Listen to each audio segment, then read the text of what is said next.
Hi there. Welcome to the Sober Circle channel. Enjoy this speaker tape.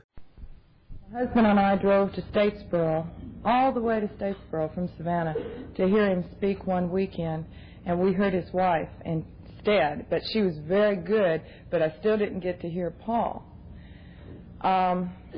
So the following October at Myrtle Beach, we did get to hear Paul, and it was well worth the wait. He is just tremendous. So this morning, I give you Paul from Atlanta.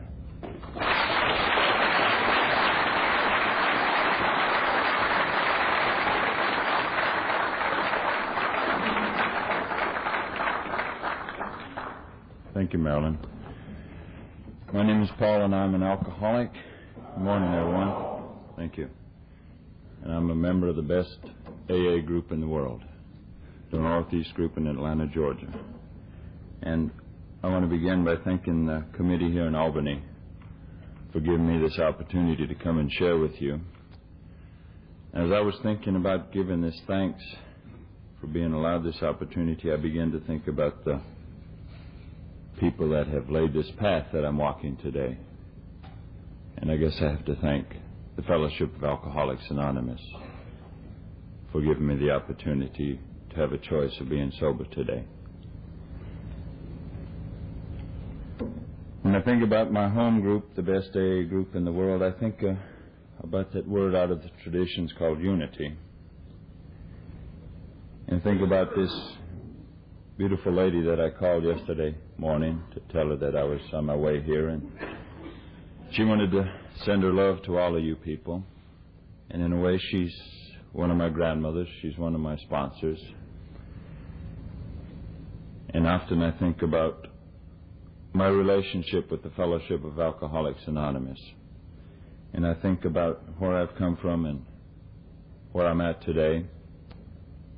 And I think about how I sit down and try to relate how I feel about things. And I find myself a lot of times in groups of people that are much older than have different political outlooks, like different kind of music, think about different things than I do. But you know, when we sit down together, all those things are put aside, and we share with one another about living, about loving, about carrying a message, about caring about people. And we have a common bond. We belong to one another. We're all in this together. And I'm grateful for that. I'm grateful that the dues I paid, which were enough for me, were enough for you also. And I want to thank the Fellowship of Alcoholics Anonymous for accepting me as what I am today. I'm going to share with you my experience, strength, and hope, the way it's outlined for me to do in the set of instructions that was given to me at my first meeting. What it was like, what happened, and what it's like now. And I'd like to begin with a little story that Frankie asked me to share with you. It's about a young man who found himself endowed with much of the material possessions in life. He had everything that it seemed that we need to be successful and to be happy. The clothes and the cars, the money that the friends that the money would buy. Everything he needed, but he found there was something lacking in his life, and he didn't know what it was. And he began a search for this thing that was lacking, something to fill this void in his life. And he tried the group therapy sessions and the psychiatrist, the medical profession, the pills, the fads that were going around at the time, the occult movement. He began a study of the great philosophers. He began to study the religions of the world. And none of these things worked for him. But as he was on this study of the religions of the world, he came across a group of people through his study in the Far Eastern religions, a group of people called gurus. And he began to read about these men and how they had the answers to all the problems in life, how they had the answers to the complexities of life. And he thought to himself, if I had one of these gurus to advise me, to help me, then I would fill this void that's in my life. And so, being the type of individual that didn't do things on half measures, he decided he'd go directly to the source. And so he jumped on a plane in New York and landed in New Delhi, chartered a little boat that went down the river. As his boat went down the river, it stopped at a small village, and he got out with his belongings, and the people in the village were watching him. They had seen many men like him come down this river, and he couldn't understand their language, and they couldn't understand his language, but they knew why he had come. And when he posed the question, "Where is the guru?" they pointed to a mountain, and this young man looked at this mountain, and between him and this mountain was this vast wilderness. And he began to have second thoughts about this, and then philosophically he thought, well, maybe it's true. Maybe I'll have to suffer some more before I find these answers. And so he began his trek across this wilderness, and after many weeks of hard journey, he found himself at the base of this mountain, completely broken in spirit, not sure that he was doing the right thing. But as he looked up the mountain, he saw this small ledge, and off this small ledge there was a curl of smoke. And he said, that must be where the guru lives. And so, rejuvenated in spirits, he began to climb that mountain. He came to the base of that ledge, and there was a ladder, and he climbed that ladder. And he looked upon an elderly man sitting in a lotus position, meditating on the setting sun. And the young man thought to himself, this is the man that will give me the answers. And he said, Guru, what must I do to find peace, happiness, serenity, and understanding of life? And this young man was prepared to sit down and spend the rest of his natural life on that mountain ledge listening to the answers to his complex question. The Guru broke from his trance upon the setting sun, looked at the young man and said, don't drink and go to meetings.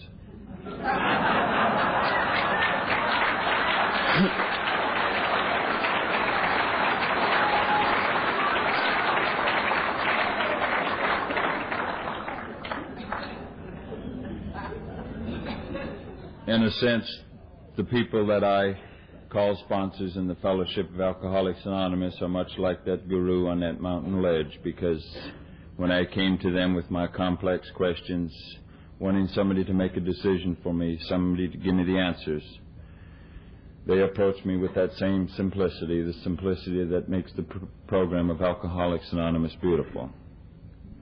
And when they shared with me, don't drink and go to meetings, I felt there has to be more to it than that.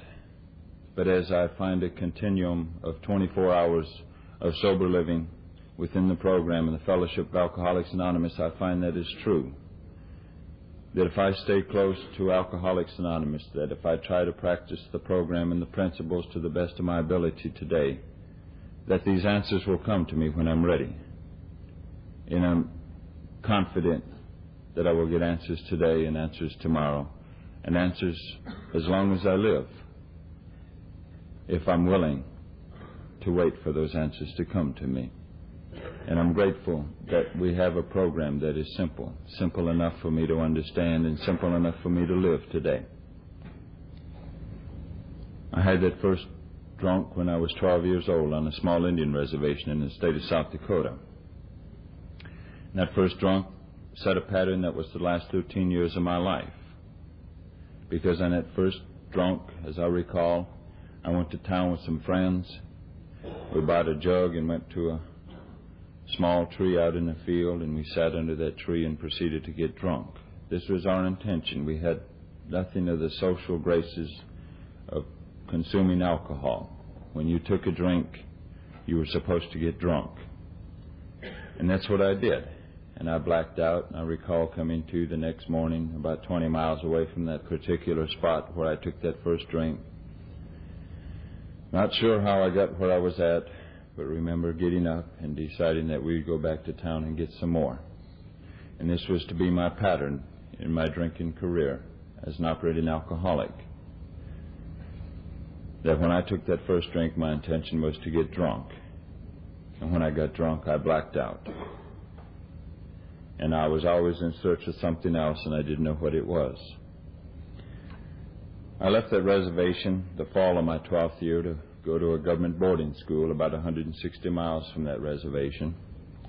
And booze was difficult to come by, and I found myself learning to use substitutes. I drank Menin Skin Bracer and Vitalis, Listerine, aftershave lotion, and inhale lighter fluid, gasoline, glue, girls' hairspray, anything that would give me a high. I don't feel there was a physiological need for these chemicals at that time, but I think there was a psychological need. Because from that first drink, I felt that I was different.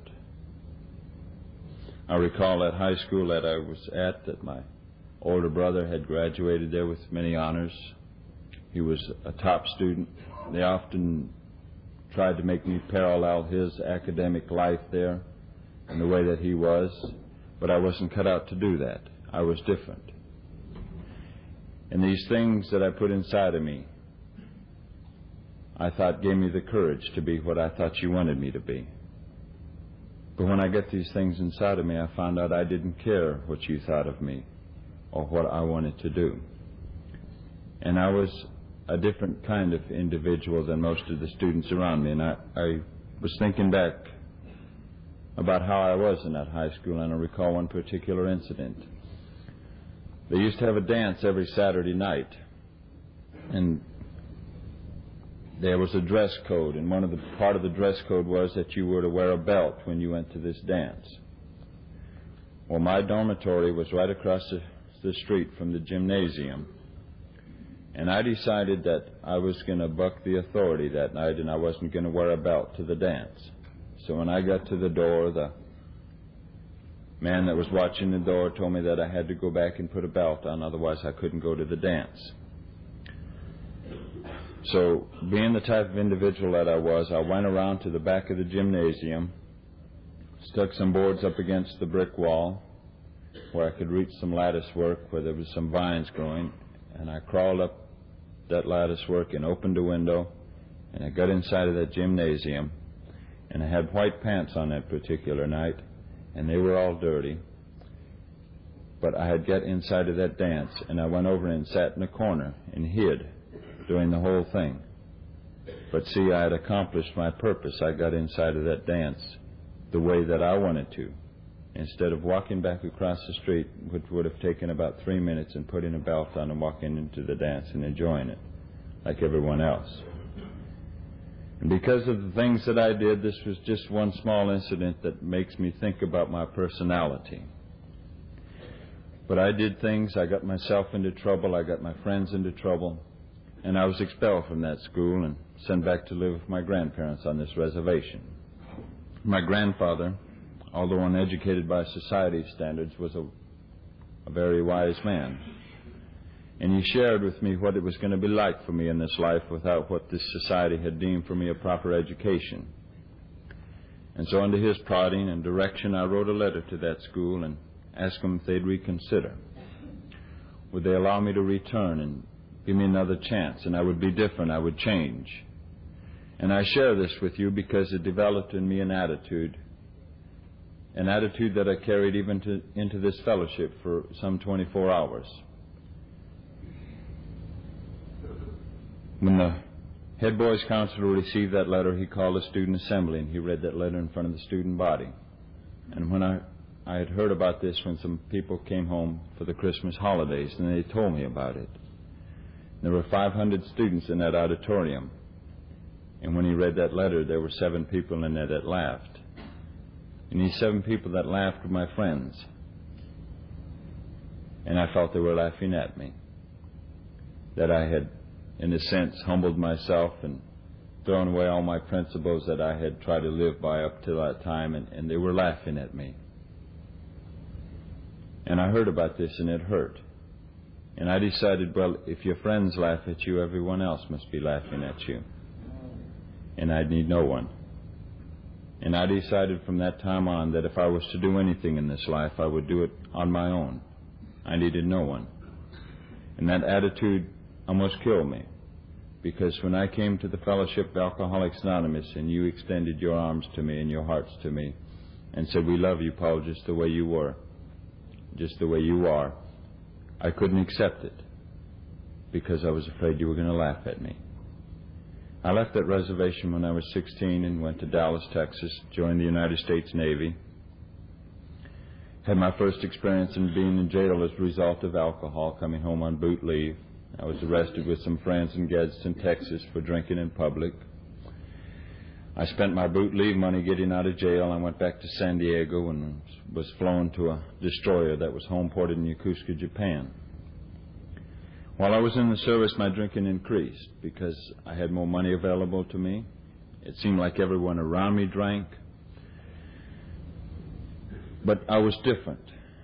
When I first came aboard that ship, the people that I drank with were the new recruits that came aboard with me, those men that I had met in the barracks at the Yokosuka Naval Station. And then later I drank with the men that in the division that I was assigned to. But as it was meant to be for the type of drunk that I was, it wasn't very much longer that I found myself drinking alone. People didn't like to go with me on Liberty because whenever I went somewhere and I took that first drink and I got drunk and I blacked out, I did crazy and saying wild things. I was always fighting with somebody, the Japanese policemen, the shore patrol, the MPs, anybody that got in my way, or people that didn't even get in my way. And most of the men on the ship, when they were off, they wanted to go to the EM club and have a couple beers and have a good time, and that wasn't my attitude. That wasn't my idea of drinking.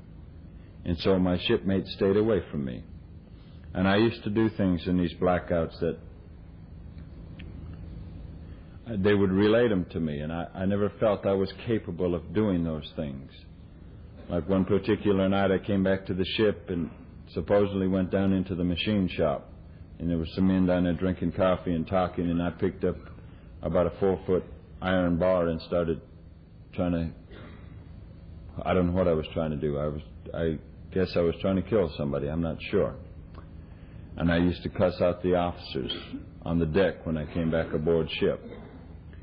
And I was always picking fights with the shore patrol. Anything that had any kind of authority, I was always against it, and I was trying to get myself away from it or something. But I recall one particular incident that definitely was a turning point in my life. And this particular night I came back to the ship with a shipmate of mine, and him and I were in the head doing some after drinking chores, and he pulled there was a knife involved anyway, the best that I recall. I remember him standing there at the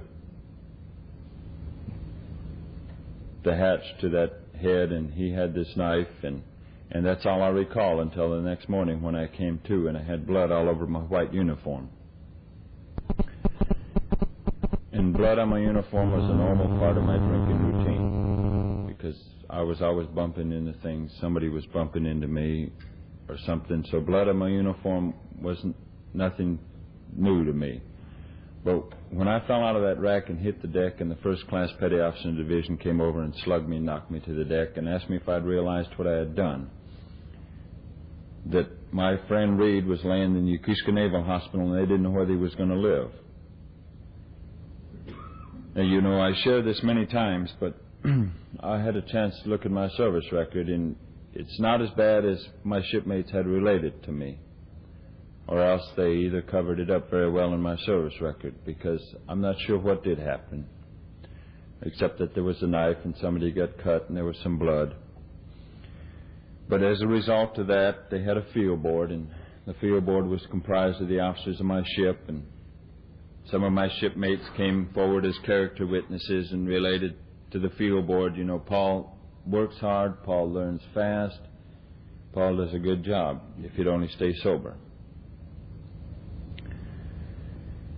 And as a result of that field board, they decided to give me a year's probation. They told me that within this year's time, if I didn't get into any more trouble, that I could fulfill my military obligation. and I could be honorably discharged.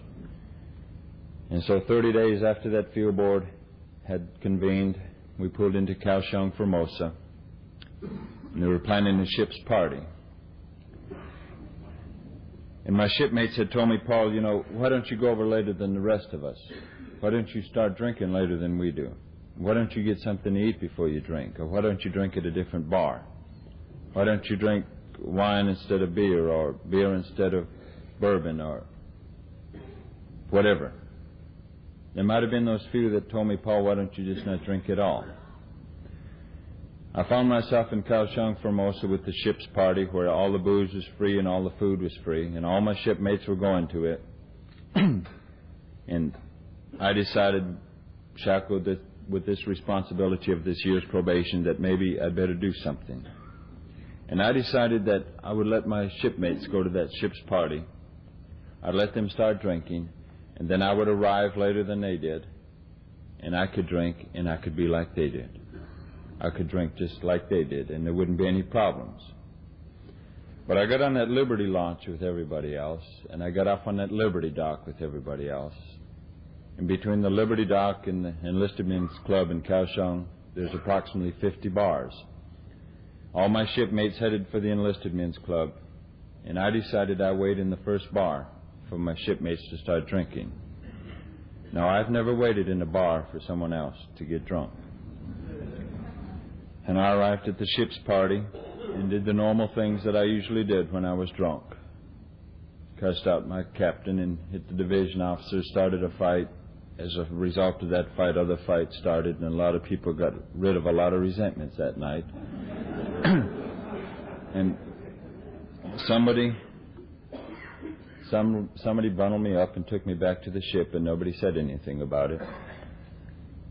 And I recall that incident, and I realized today that my shipmates were trying to help me. They didn't understand, but they were trying to help me as best they could. But we pulled out to sea that next day, and the Formosa Straits were unusually rough, and I had a drying out place under one of the diesel engines, and I checked in. And they wrote me up for dereliction of duty and failure to muster at captain's inspection. In July 1963, I was 18 years of age on the streets of San Francisco with 50 cents in my pocket and a train ticket to Los Angeles. I had less than what society had deemed for me a proper education. I had a less than honorable discharge from the United States Navy. My grandfather had died, and I couldn't go back to that reservation and live. I know this more today than I did then, but I knew it at that time also, because if I went back there, I wouldn't have anyone to take care of me. But most important of all, I was afflicted with an illness called alcoholism. I didn't know it, I didn't understand it, and I don't know if I'd have been willing to accept it at the time. But I had to have a reason, a rationale why I was in this situation under these circumstances. And I found one that was sufficient enough to keep me drunk for 7 more years. My rationale was that I was in this situation under these circumstances because I was an Indian forced to live in a white man's world. And this worked for me because it justified everything that I did. In my own mind, in my own self-pity, I could do nothing wrong, even including trying to kill myself. And I guess maybe we all have the knack for it when we're wallowing in that self-pity of walking into those bars and finding those people that are going to sympathize with us. That one old person back there in the corner, and you go back and started telling him about your rough life, and he puts his arm around your shoulders and pats you on the back and tells you how rough you had it, kid, and buys you a beer.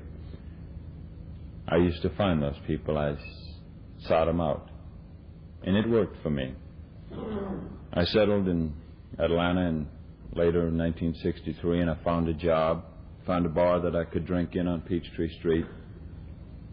One particular night I came out of that bar, weaving a little too far right or a little too far left, and I was introduced to Atlanta's finest.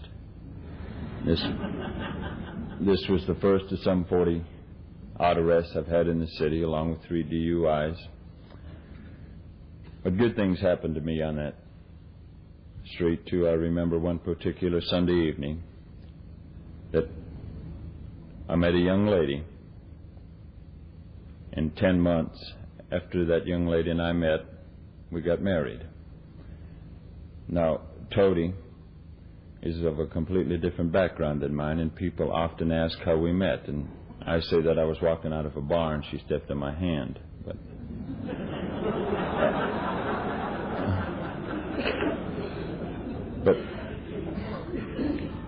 you know, I felt that Toady knew that I drank. She saw me drinking with some of my buddies. She saw me drinking by myself. She saw the type of drunk that I was, but she relates that she thought that when I got married I would settle down, that it was the group of guys that I ran with. And I felt that if I got married, then I would have the responsibilities of a husband, I could have a home, and I could start building for something in this life, and that this would be good for me also. But see, when I got married, I found somebody to take care of me. So my drinking increased. I found somebody more readily available to come and get me out of jail. I found somebody that would call the boss for me and cover up for me. I found somebody that would pick up the bad checks for me. Somebody to manage my money for me and manage my life. Because the only thing I could do with my own life was drink. And so it got worse. It progressed. And things happened to us. I recall that one particular incident, drinking in the older section of Atlanta, where the streets are very narrow and there's only room for 2 lanes of traffic, and 1 lane is taken up by parked automobiles. And I had been drinking in that older section this particular night, and as I was trying to maneuver down this very narrow street, my car struck one of these parked automobiles, and I fell out and hit the pavement, and my car kept on going and rolled through the intersection.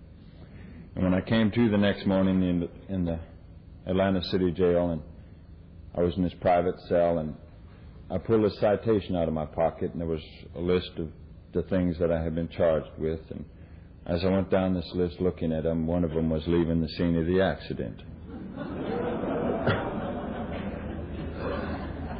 And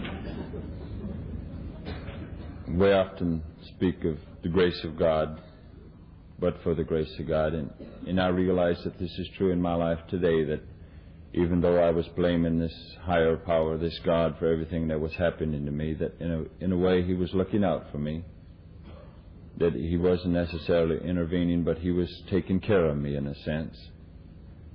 Because I recall a particular incident that one night in front of Grady Hospital, attempting to cross the downtown connector, and I stepped off that curb, and a car rounded that curve there near Kane Street exit and picked me up and threw me across 4 lanes of traffic, and I landed in the median. I was in Georgia Baptist Hospital for 3 weeks, and I was in a body cast from my armpits down to my toes for 10 weeks, and I was on crutches for 6 months. And I look back on this incident, this experience in my life, and I understand the insanity of my illness today. Because I remember when they took that body cast off of me, and they gave me that pair of crutches, and I practiced walking in my apartment, and then I practiced in the parking lot, and finally had enough practice and confidence in my extra set of legs that I could make it down to Ponce de Leon. And I made it from my apartment to a little place on Ponce de Leon called Ponce's Grill. And I stood at the front door thinking to myself, you know, I'm going to have a beer, but this time it's going to be different. My friends had often related to me, Paul, if we had a motion picture and a tape recording of what you did, of what you were like when you were drunk, and we showed these things to you when you were sober, you would never take another drink. I don't know whether that would have worked or not. I don't believe it would have. Because there I was standing in front of a beer joint, carrying the scars of what happened to me the last time I stood in front of a beer joint and said, I'm going to have 1 drink, 1 beer. And it didn't work. I couldn't recall that when I sat down and had that 1 beer, I was incapable of stopping. I had no control. I had no power over it. Even when I wanted to get up and walk away, I couldn't do it. I was chained to that bar stool and fighting it all the time. And at the same time I was fighting with one part of my mind and body, I was ordering a drink with my other part. I was completely insane, and I didn't understand it. And things progressed. We had the normal problems that alcohol creates in the home. The breaking of relationships, the broken hearts, the tears, the hope that maybe, I've gone a week and I haven't had a drink. And things might get better. Maybe it was just a period of my life I was going through. And then all of a sudden, just out of a clear blue sky, it would just happen again. Something would be planned that I had to be involved in. And it was important in the sense that I'd be there. And yet I would be drunk, the car would be lost, and I would be in jail. And then we'd have to start all over again. And I promised that I would never do it again. Because, see, I didn't like to be this way. I knew there was something wrong. As this disease progressed, I knew that there was something wrong with me, and this fear that I had developed after that knifing incident in the Navy that grew with me, and I became afraid of everything. And people used to tell me things that I did, and I had no defenses against me. People used to shove me around and put me down and ridicule me, and I couldn't defend myself because I wasn't sure. I wasn't sure of myself, and I wasn't sure what they were saying. So I would just walk away and carry these things with me, and this hurt inside, and I would try to drown it. And this fear that came so great that I used to be afraid to walk into bars by myself. I would grab somebody on the street. In the bars that I used to drink in, there was people always seemed to hang around those bars. Those people that I could grab and offer to buy them a drink, and they were very willing to go with me, just so I wouldn't have to walk into that bar by myself. And then I'd get them inside and order my drink, and when I had that drink in front of me, I needed no one because I had my true friend, the only one that understood me, the only one that really took care of me. And this fear that was so great, and people would laugh and ridicule me. I used to walk down the streets of Atlanta and pass a group of people, and I would look over my shoulders, and they were talking about me and laughing. They knew what was wrong with me. They knew that I was different. They knew that one day I would be caught and put away. I was insane. I was crazy. I was dying. I was full of fear, and I didn't know what to do about it. And like the young man in our story, I began to search for this thing that was missing in my life. And I bought those great books on philosophy. And they're beautifully bound, green volume with gold letters on them. And they're on my shelf right now since I've paid for them. And if you ever want to be impressed, you can come by my house and look at them. Because that's the only function that they served, was to impress somebody, because I began to attempt to read and understand those great philosophers of the past, and they told me nothing at that particular time. Today I understand them a little better, but today I don't need them like I did then. And then I began the religious route. I found that church that I could go to.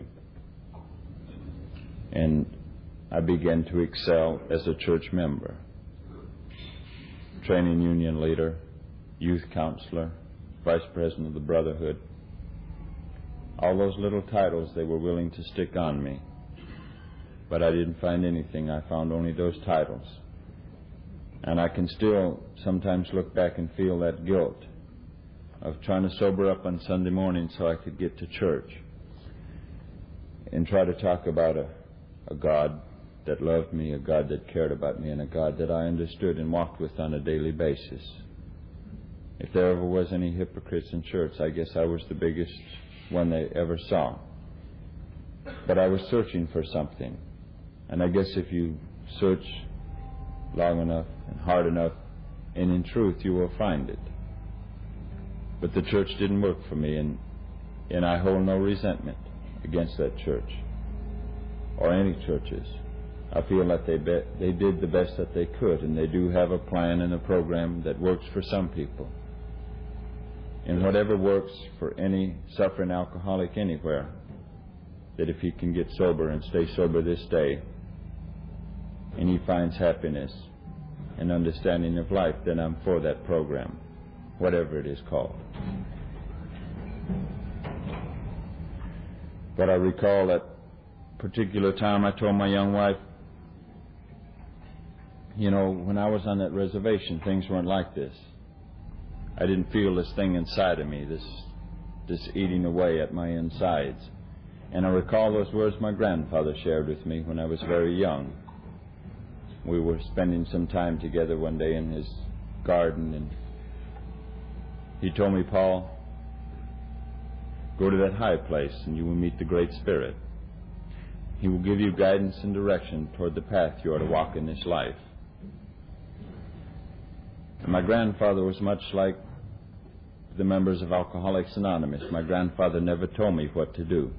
He only shared with me experiences of things that worked for him in his life, experiences that were bad for him and experiences that were good for him.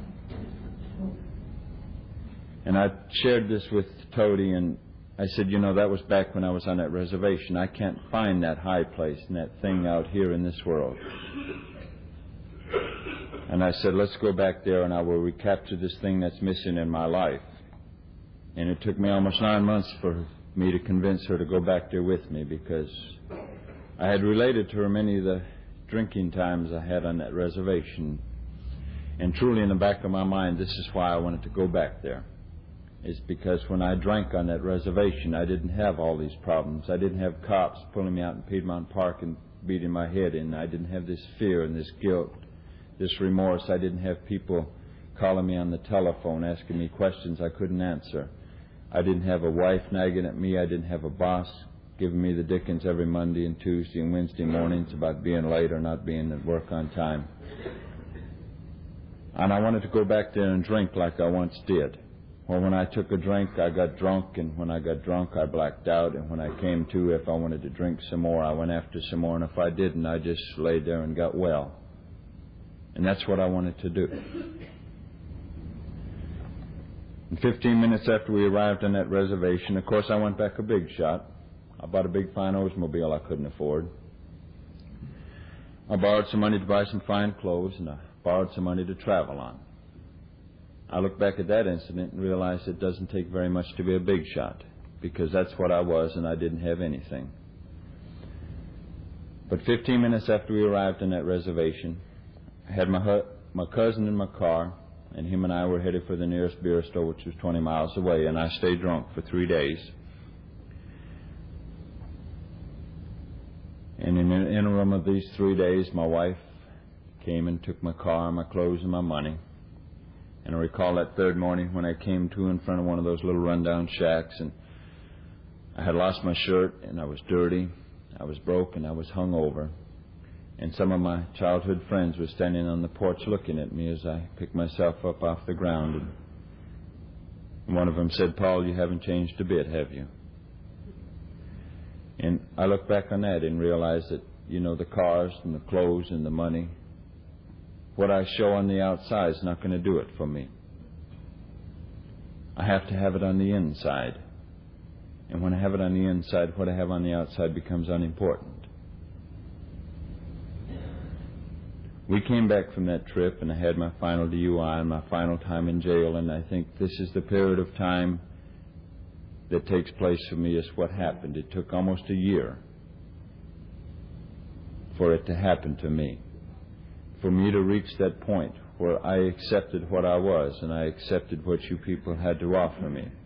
And I was willing to walk this path with you one day at a time, to try to do the best of my ability. The principles as I understood them at that time and as I try to understand them today.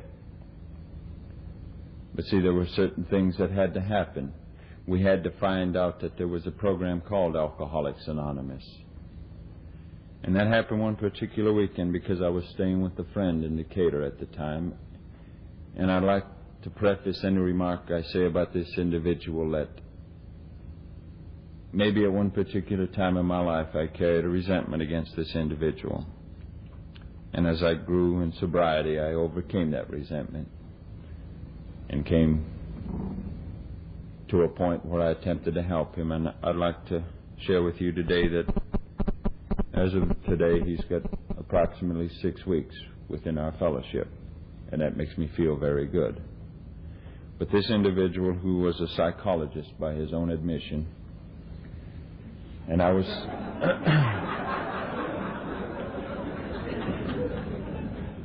as I was attempting to get help with my drinking problem, and he was sharing with me that, Paul, it's who you drink with and what you drink that makes the difference. And we were attempting this route of what I drank and who I drank with. And I recall a particular Sunday evening, about 6 o'clock, we were going to do some social drinking. And we got the little glasses, the little funny glasses, and the ice and the mix, and this half a gallon of J.W. Dance. And we set it on the counter in the kitchen. And we fixed it up the way it was supposed to be. This is how you were supposed to drink. And we went in and sat down in the living room and did some social drinking. About 6 o'clock Monday morning, we had dispensed with the glasses and the ice and the mix. And we were drinking the way that I was used to drinking. And I recall that there was another young man staying with him at the time that had a problem with drugs. And then my druggy friend came into the room and said something to us and talked a little while, and then he left. Well, about the time he left, I looked across the room, and there was a small table over there. And on this table, there was a little man dancing. This man was about 3 inches tall, and he had gold fleecy pants and a bronze body and these little shoes like they wear in the Middle Eastern countries. And he was doing a little dance. And he knew I was there. And I knew he was there because he kind of did a little deal, and then he waved at me like, what did you think of that? And he finished his routine and jumped down and ran under the carpeting. And I came out of this trance, and I said, Frank, did you see that little man over there? And he said, sure, Paul, there's a whole bunch of them live in this tree outside the window.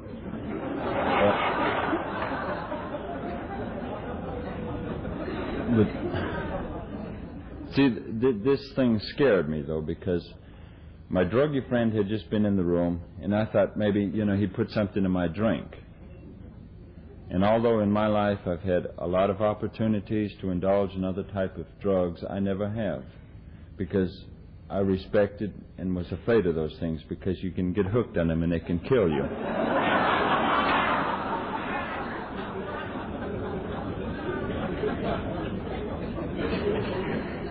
So I called a friend, and this friend came and got me and took me to a doctor, and they gave me a shot, and Toady had heard about this and thought I'd try to commit suicide or something, and she came and got me and took me home.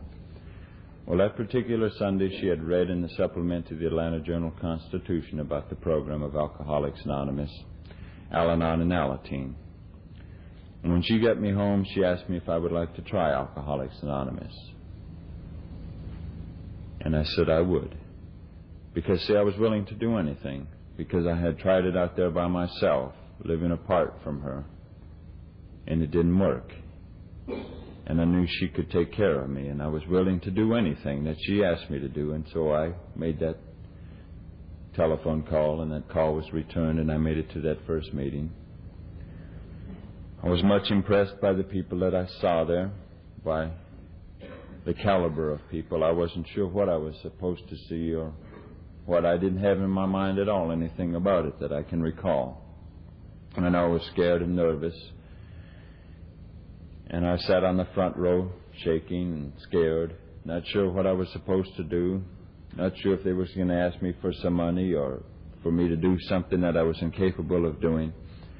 But I recall that first meeting because it's very important to me. Because if I didn't have that first meeting, I wouldn't have this meeting today, I guess. And if I hadn't met this little bald-headed, dried-up old man at that first meeting, I might not be here today either. Because when I came to Alcoholics Anonymous, I came for the wrong reasons. Because I came for the wrong reasons, I got drunk again. But this little bald-headed, dried-up old man loved me enough, understood me enough to stand beside me and keep pushing, keep shoving it down my throat until one day I got it. And I'm grateful for him. I'm grateful that God put that man at that meeting that particular night. because this little man came walking up the hall there, and he walked up and introduced himself to me, and he talked a little while, and as he turned to walk away, he said, "Paul, you stupid little bastard, if you don't drink liquor, you can't get drunk." Well, you know, everybody else had shook my hand and told me they were glad that I was there and to come back and everything. They were very cordial and nice, and this little old man, I wasn't sure about him. And I felt something behind those words. But, you know, I recall today sitting on that front row that I felt something more than them words. You know, I felt that this man cared about me. This unity that we have. Here I was, and this man didn't know the terrible things that I had done. The things that I carried inside of me. The hate, the guilt, and the remorse, and the fear. But again, I guess he did know what I carried inside of me. But what was important to that man was he knew why I walked through the doors of Alcoholics Anonymous, and he was willing to carry the message as he understood it that day to me, and I'm grateful for that. And that little bald-headed, dried-up old man stayed on me for 18 solid months, and today it scares me that he doesn't do that to me anymore. Because during that period of time, I needed that. But like I said, I got drunk again, and I recall that last drunk, the most important, the most beautiful, the worst drunk of my life, May the 3rd of 1971. Because, see, I didn't want to get drunk. I had developed an image in a 7-month period of time there of being the next president of Alcoholics Anonymous, because I was doing everything right, doing everything that I was supposed to be doing, going to the right meetings, saying the right things at the right time, running with the right group of people, drinking the right brand of coffee and whatever was necessary. And I had the big book, and I would open it up and find quotations in there, and I would listen to meetings. And I came to some of these conventions and roundups and retreats and area meetings and things, and I would hear the people share from the podium.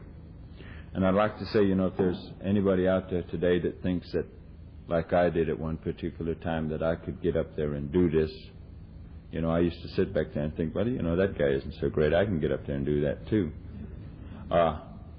You're welcome to it.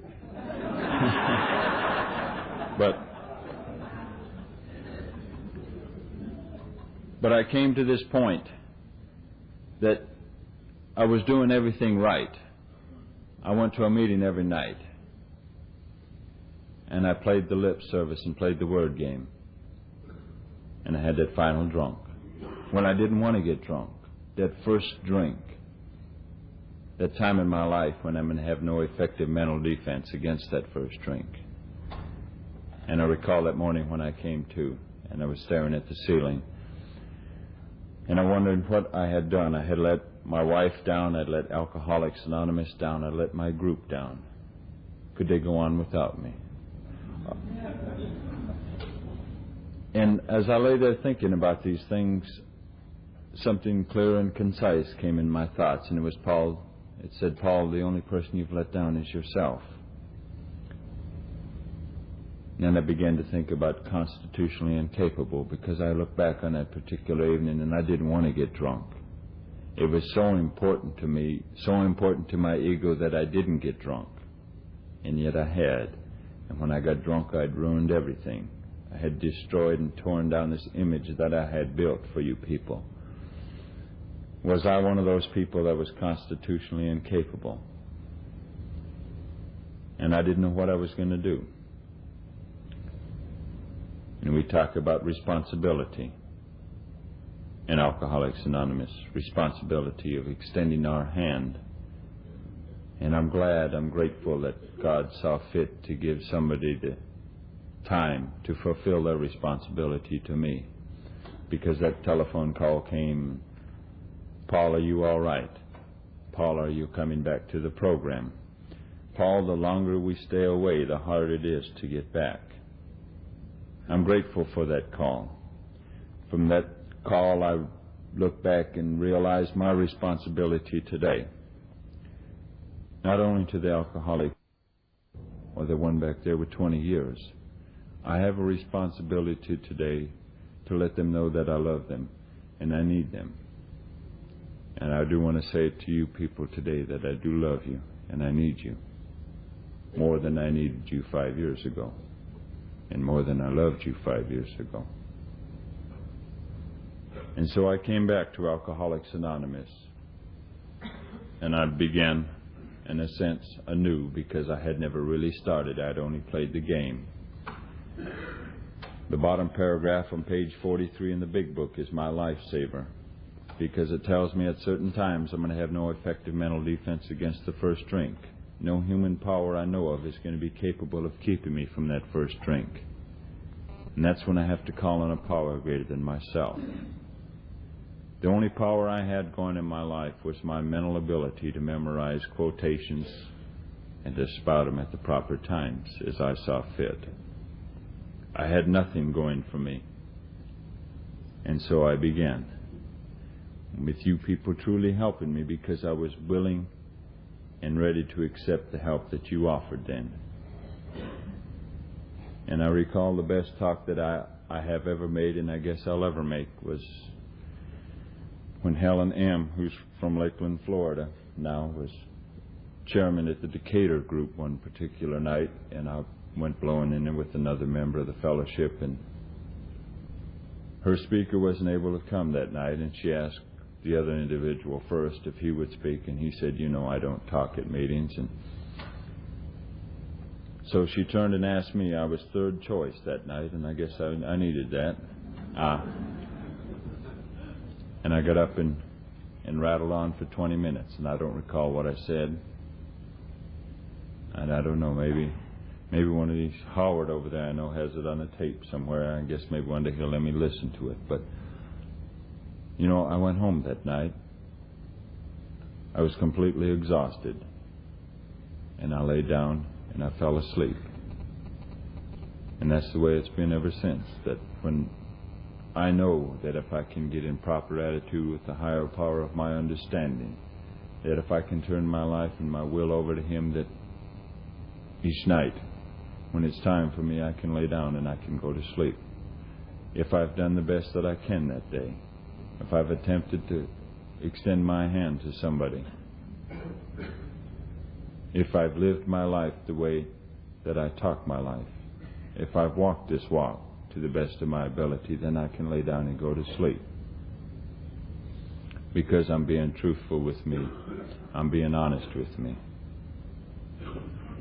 I developed those principles, or I looked at the 12 steps and developed principles that laid a foundation for me. Those first 3 steps, the most important ones for me, because without those first 3 I couldn't have gone on to anything else with any semblance of honesty, with any reason why it should work. And so it took me almost 3 years to say that I had the first 3 steps laid as a foundation, the principles of those first 3 steps. We admitted we were powerless over alcohol and that our lives had become unmanageable. This step gives me a principle called honesty. And honesty tells me that I'm an alcoholic because I drink alcohol. And everything that happened to me was the result to me, and not necessarily those people around me that I blamed at the time. Honesty tells me that regardless of what I have in life, that I've earned none of it, that it's been given to me by a higher power, by you people, by people that cared for me and loved me. I've earned nothing. The second step gives me a principle called faith. Faith first in my fellow man. This guy that's standing on the street corner laughing at me, snickering about me and pointing his finger at me. And I began with the members of the fellowship and just decided, I would let them be what they wanted to be. If they said they loved me, then I would say, okay, then you love me. Not fully believing it, but attempting to believe it. And it began there that these people were for real. And in faith in myself, that I was a human being, that I was going to make mistakes and things are going to happen in my life. But with my fellow man walking beside me, that it was going to get better, it was going to get easier. Faith in a power greater than myself. And I think it's paradoxical in my life that instead of a high place, I found a bottom. To be given this guidance and direction. And I accepted those teachings of my spiritual ancestry as best as I understood them. And as I learned to grow with them. And I find this higher power that's willing to walk with me each 24 hours that I'm willing to have Him with me. He gives me guidance and direction, helps me up when I fall, and helps me that my falls are fewer and farther between. And I look at that third step and gain a principle called humility. And maybe I'm lacking a lot in this, and maybe we sit around at the meetings and laugh about it, joke about it, and we have the humility chair for certain people and things to that effect. But you know, I realize in my life today that a principle called humility is very important. Because I look at the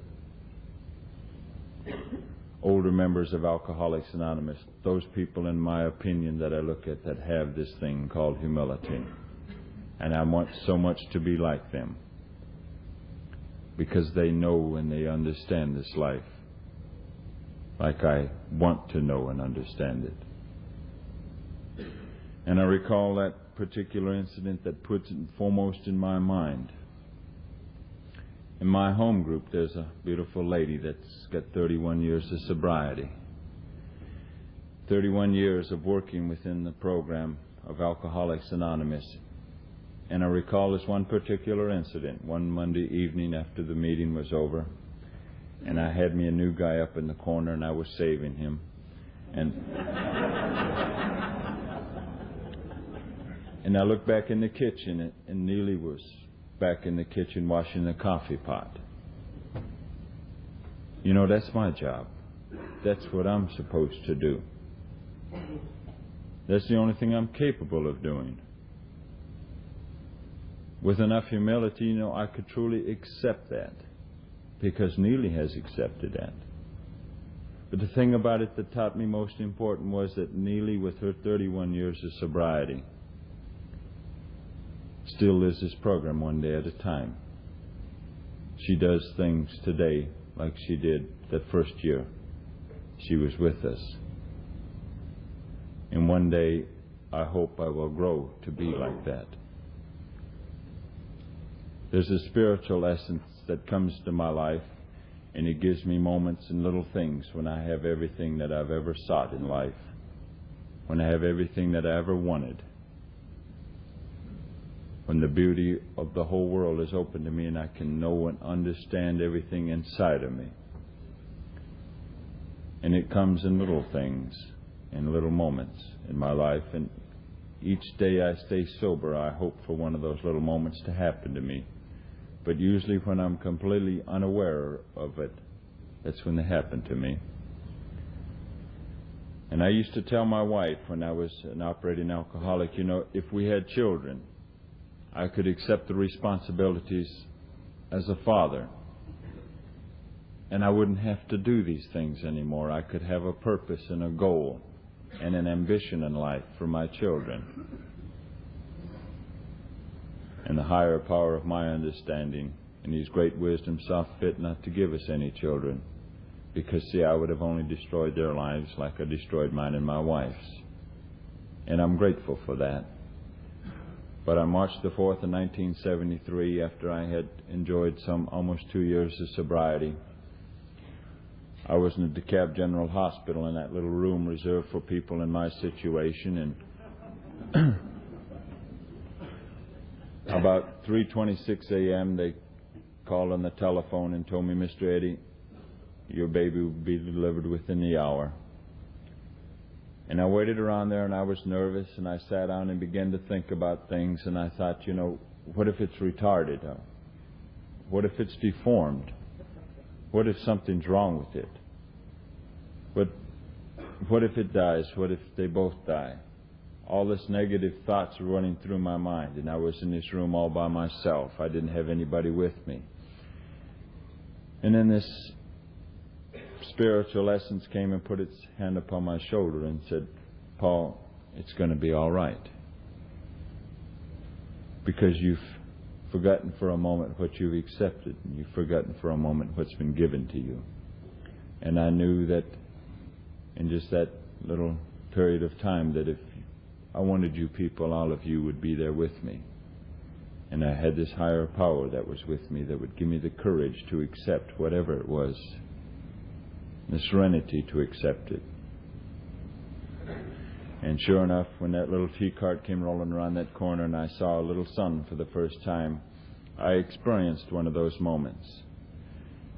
Because I can recall in my own life being the second of 10 children. And those nights when I would hide in one room of the house with my brothers and sisters and my mother and father in the other room of the house trying to kill themselves in a drunken brawl, and I can sometimes still feel the misunderstanding and the hurt and the confusion of that. And I'm grateful today that my little son has to never see me any other way than what I am today.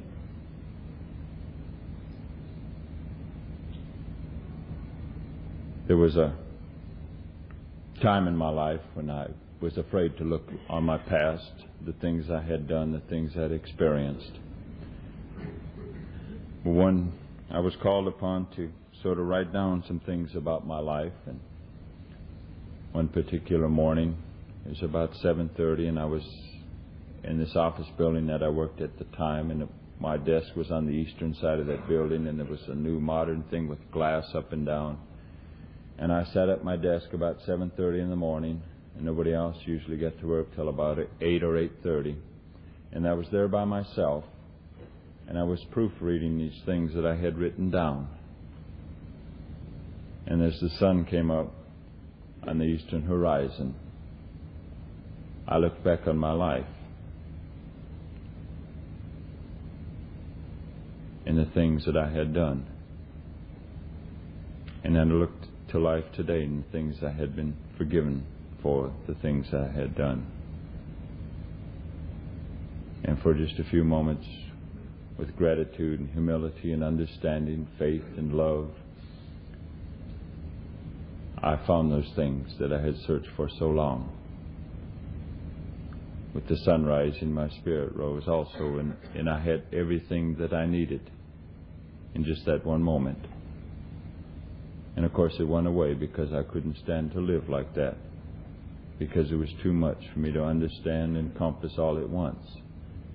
But you know, I think about that moment and realize that if everything I've gone through up until that moment made it worthwhile, because I experienced something that a lot of people will search for their whole life and never find. Chief Joseph looked upon his people and saw them cold, destitute, homeless, and lonely, defeated. He said, we cannot go on living the way we once knew. We have to begin a new life. Take the best the red man has to offer you. Take the best the white man has to offer you, and begin this new life. I stood at the doors of Alcoholics Anonymous, full of fear, guilt, remorse, misunderstandings, confusions. I was defeated. Those doors were open to me and I was welcomed in. As my mind cleared and defogged, I accepted those teachings of my spiritual ancestry. I found that higher power in my life. To me, I feel this is the best the red man had to offer.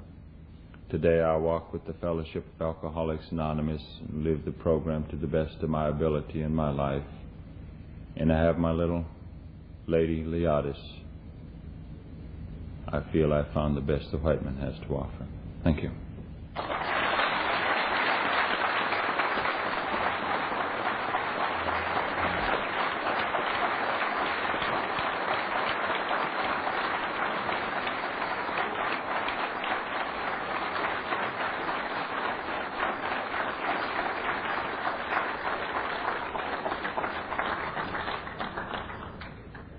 Paul, if you've helped no one else this morning, you've helped me, and I thank you. One of the advantages of sitting up here is looking out over this crowd this morning. You are all so beautiful, and I love each and every one of you. Please rise and let's pray the Lord's Prayer together. Let's hold hands. Our Father, who art in heaven, hallowed be thy name.